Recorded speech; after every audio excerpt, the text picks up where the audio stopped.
ঘটবে, এটা নবীর চাইতে আল্লাহ ভালো জানেন। নবীর চাইতে কে ভালো জানেন?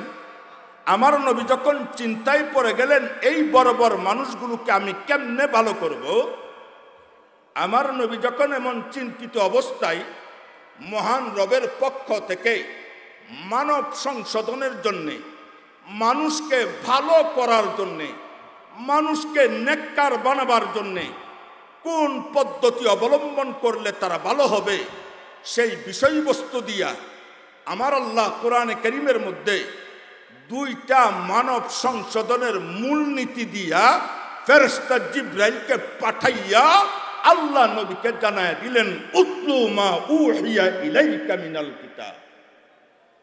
ও নবী, আপনি চিন্তায় পড়ে গেছেন কেমনে এদেরকে ভালো করবেন। অগনবী, চিন্তার কারণ নেই।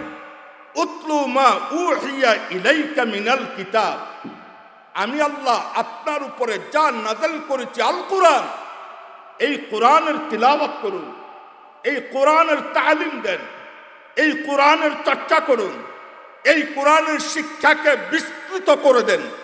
এই কোরআন মানুষগুলোকে ভালো করে দিবে। জোরে কোন সুবহানাল্লাহ। তাহলে আমার নবীকে কোরআন কি কারণে শিখাইলেন? কোরআনের দ্বারা মানুষ ভালো হয়। কথা কয় না, কথা কয় না।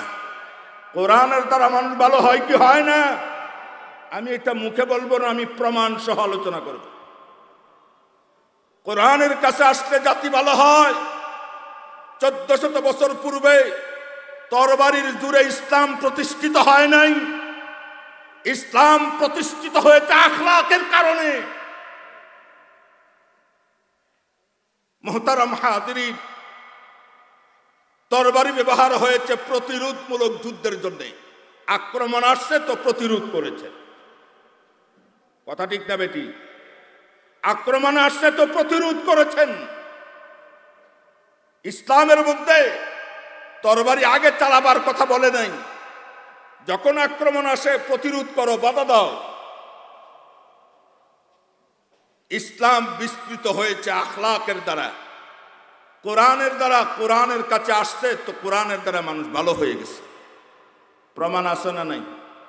1400 বছর পূর্বে কোরআনের দ্বারা মানুষ ভালো হয়েছে, বর্তমান যুগেও কোরআনের দ্বারা মানুষ ভালো হয়। 1400 বছর পূর্বে মক্কার বর্বর মানুষগুলো কোরআন শুনে শুনে শোনার মানুষে পরিণত হয়েছে। বর্তমান যুগেও কোরআন শিক্ষার দ্বারা মানুষ ভালো হয়। বর্তমান যুগে কোরআন শিক্ষা ব্যবস্থা আমাদের দেশে দুইভাবে চালু। আমাদের দেশে কোরআন শিক্ষা ব্যবস্থা কয়ভাবে চালু? আরো জোরে কান, দুইভাবে। একটা হলো প্রাতিষ্ঠানিক কোরআন শিক্ষা ব্যবস্থা, আরেকটা হলো চলন্ত কোরআন শিক্ষা ব্যবস্থা। প্রাতিষ্ঠানিক কোরআন শিক্ষার ব্যবস্থার নাম মাদ্রাসা। যেখানে মাদ্রাসা হয়, উস্তাদ থাকে, ছাত্র ভর্তি হয়, উস্তাদ তারে কোরআন পড়ায়। আরেকটা হলো চলন্ত কোরআন শিক্ষা ব্যবস্থা। এটা চলে আর কোরআন শিখায়। এটার নাম দাওয়াতু তাবলীগের মেহনত, আল্লাহ ওয়ালাদের সোহবত। এটা হলো দাওয়াতু তাবলীগের মেহনত, আল্লাহ ওয়ালাদের সোহবত।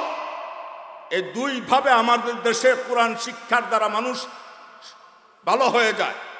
প্রমাণ, যেই ছেলেটা মাদ্রাসায় পড়ে হাফেজ কোরআন হয়, যেই ছেলেটা মাদ্রাসায় পড়ে আলেম হয়, মুফতি হয়, মুহাদ্দিস হয়, এই ছেলেটা দেশে ফিরে গেলে সে গিয়া রাস্তায় গিয়া ডাকাতি করে। আরে কথা কয় না, কথা কয় না। ডাকাতি করে, ইফতিজিং করে, নারী দর্শন করে না। যেই ছেলেটা মাদ্রাসায় পড়ে হাফেজ কোরআন হয়, আলেম হয়, মুফতি হয়, সমাজের সর্বজন শ্রদ্ধেয় ব্যক্তি হয়, মানুষ তাকে সালাম দেয়, মানুষ তাকে ইজ্জত করে, মানুষ তাকে মসজিদের ইমাম বানায়, মানুষ তারে নিয়ে দোয়া করায়, মানুষ তার পিছনে ইক্তেদা করে। কথা ঠিক না বেটি? কোন শিক্ষার কারণে? কোরআন শিক্ষার কারণে। আরেকটা হলো দাওয়াতু তাবলীগের মেহনত, আল্লাহ ওয়ালাদের সোহবত। ভালো হয় কি হয় না? কত চুর, কত ডাকাত, আল্লাহ আলাদের সোহবতে গেছে, চরমনায় গেছে, অমুক জায়গায় গেছে, অমুক পিসাবের দরবারে গেছে, সব ছেড়ে দিয়ে আল্লাহর ওলি হয়ে বাড়িতে ফেরত আসছে। এই দেশে তার প্রমাণ আছে না নাই? সমাজের সবচেয়ে বড় গুন্ডা, চুরি করার কারণে তারা ধরে জেলে নিছে। জেল খাড়ার পরে যখন আবার বের হয়, এতদিন গোপনে চুরি করত, জেল যখন কেটে ফেলেছে, এখন আর জেল খাড়ার জন্য এখন সে নিজেরে বলে, জেল যখন কাটছি, মানুষ যখন জানছে আমি চুর, তাইলে আর গোপনে কইরা লাভ নাই, এখন রাস্তায় ওপেন দাঁড়ায়।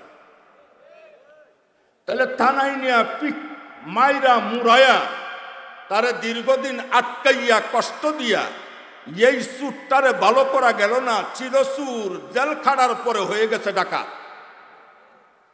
প্রমাণ আছে না নাই? আবার একটা ডাকাত ডাকাতি করার কারণে জেলে গেছে, দীর্ঘদিন জেল খাটার পরে এখন যখন বের হয়, ফুলের মালা দিয়া নিয়ে আসে, এখন সে ডাকাত দলের সর্দার। জেল খাটছে, কারা নির্যাতিত, এখন আর রাস্তায় নাইমা ডাকাতি করা লাগে না, এখন চেম্বারে বসে থাকে, সাঙ্গভাঙ্গরা ডাকাতি করে তারা বাগা দেয়। এমন প্রমাণ বাংলাদেশে আছে না নাই? চিরচুর হয়ে গেছে ডাকাত জেল খাটার পরে, ডাকাতরে জেল নিচে হয়ে গেছে শীর্ষ সন্ত্রাসী।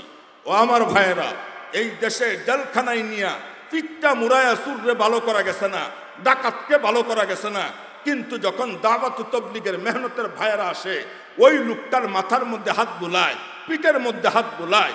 এই সবচেয়ে বড় গুন্ডারে যখন মসজিদে না উজু করাইয়া মসজিদের ভিতরে ঢুকাইয়া 2 রাকাত নামাজ পড়ায়া এই লোকটারে নিয়ে আমির সাহেব বসে পড়ে মরণের কথা বলে, কবরের কথা বলে, হাসরের কথা বলে, মিজানের কথা বলে, ফুলসিরাতের কথা বলে, জাহান্নামের কথা বলে, লোকটার চোখ দিয়া পানি গড় গড় করে সাইডা দিয়া চিৎকার দিয়া বলে, আমির সাহেব জীবন বরবাদ করে ফেলেছি, আর করতে চাই না, এই মুহূর্তে 40 দিনের জন্য আল্লাহ রাস্তায় বের হয়ে গেলাম।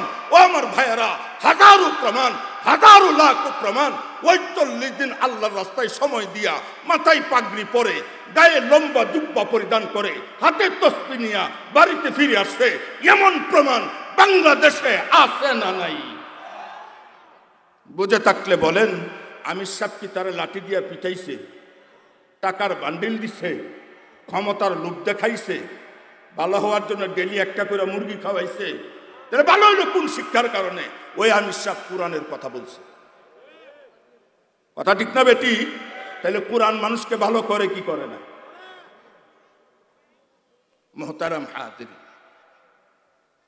আমার একের আলোচনা অনেক লম্বা হয়ে যাইতেছে।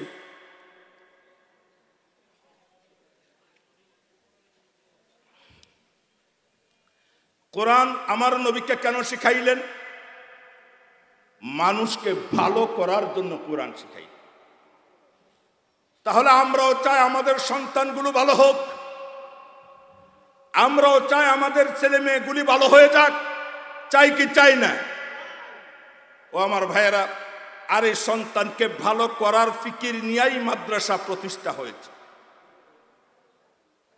এতদ অঞ্চলের আমাদের সন্তানগুলোকে ভালো করার লক্ষ্য আর উদ্দেশ্য নিয়েই মাদ্রাসা প্রতিষ্ঠা হয়েছে, যেখানে একেবারে ছোট্ট শিশু থেকে নিয়ে উপরে দাওরে হাদিস সর্বোচ্চ মাস্টার্স পর্যন্ত, টাইটেল পর্যন্ত, দাওরে হাদিস পর্যন্ত পড়ানো হয়, আলেম বানানো হয়। মুহতারাম হাজিরিন, আপনাদের এই প্রতিষ্ঠানটা হাঁটি হাঁটি পা পা, একটা সময় এই ছোট্ট টিনের ঘরে মক্তব ছিল। কথা ঠিক না বেটি?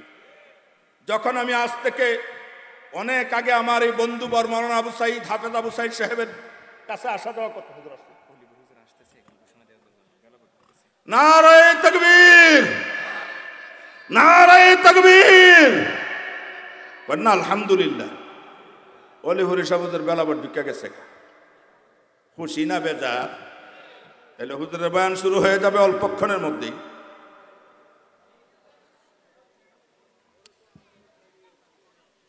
মুহতারাম হাজিরিন, তাহলে হুজুর আসার আগ পর্যন্ত আমি আপনাদের সামনে আর কয়েক মিনিট কথা বলি। একটু খেয়াল করেন, এই মাদ্রাসাটা একটা সময় ছোট্ট ছিল, যেখানে মক্তব চালু হয়েছিল। যখন এই বিল্ডিং হয় নাই, তখনই আমি মক্তব গড়ে এসেছিলাম। সেই মক্তব ঘর থেকে হাঁটি হাঁটি পা পা করতে করতে বর্তমান দাওরায়ে হাদিস পর্যন্ত মাদ্রাসা হয়ে গেছে। আলহামদুলিল্লাহ সুম্মা আলহামদুলিল্লাহ। আমার বন্ধুবর মাওলানা আবু সাইদ সাহেব অনেক কষ্টের উপরে, অনেক ত্যাগ আর কোরবানির বিনিময়ে প্রতিষ্ঠানটা এ পর্যন্ত দাঁড় করাইছেন। গত কয়েকদিন আগে আমি আপনাদের এই মাদ্রাসায় এসেছিলাম একটা অনুষ্ঠানের মধ্যে, যেখানে হাকিমুন নফস আল্লামা মুশতাকুন নবী হাফিজাহুল্লাহ বয়ান করেছিলেন। সেই বয়ানে আমি অংশগ্রহণ করেছিলাম। তো সেই দিন আমি আপনাদের কাছে একটা আবদার করেছিলাম, এই প্রতিষ্ঠানটা এলাকার মধ্যে আরও সুন্দর পরিবেশের মধ্যে প্রতিষ্ঠানটা হয়ে যাক, আমরা চাই কি চাই না? তাহলে এই প্রতিষ্ঠানটা হওয়ার পিছনে আপনাদেরই অবদান, আপনাদেরই ত্যাগ, আপনাদেরই কুরবানি, আপনাদেরই আত্মোৎসর্গের মাধ্যমে, আপনাদেরই দোয়া এবং কান্নার ফলশ্রুতিতে এই প্রতিষ্ঠান হাঁটি হাঁটি পা পা করে দাওরায়ে হাদিস পর্যন্ত যেখানে হয়ে গেছে। এই প্রতিষ্ঠানে এখন ছাত্রদের আবাসন ব্যবস্থাটা অত্যন্ত কষ্টকর হয়ে দাঁড়াইছে। সেজন্য মাদ্রাসার এই পশ্চিম পার্শ্বে যেই টিনের গড়টা সাফরা দেখতেছেন, সেই গড়টা অতি দ্রুত মাহফিলের পর থেকে যেন বিল্ডিংয়ের কাজটা বহুতল ভবন হয়ে যাক, এটা আমরা চাই কি চাই না? সেজন্য আমি আপনাদের কাছে গত কয়েকদিন আগে একটা আবদার করেছিলাম, আজকেও সে আবদারটা, কারণ এখানে অনেক মুহিব্বিন আছেন আমার সাইদ ভাই,